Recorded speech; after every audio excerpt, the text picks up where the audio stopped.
Today I'm making chocolate chip cookie French toast. First I'm going to make the topping for the French toast, so in my bowl I have a half a stick of softened butter. Then I'm going to add a fourth of a cup of powdered sugar.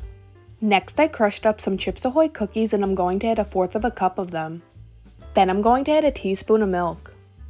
Next I'm just going to mix that up until it's combined and then set it to the side for later.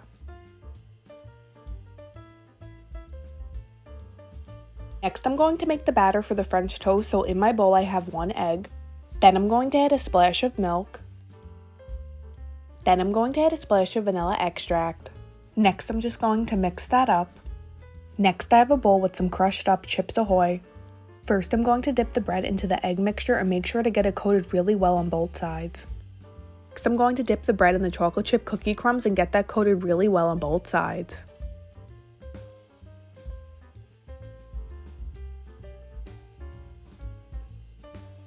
Next I have my fry pan on medium heat with some melted butter in it. I'm going to add the French toast and let it cook for a few minutes on both sides. When it's been a few minutes, I'm going to flip it over and let it cook on the other side. Now that I finished cooking the French toast, I have it on a plate. I'm going to add a dollop of the cookie buttercream that I made earlier. Lastly, I added a chocolate chip cookie on top, and here's an up close look of the chocolate chip cookie French toast.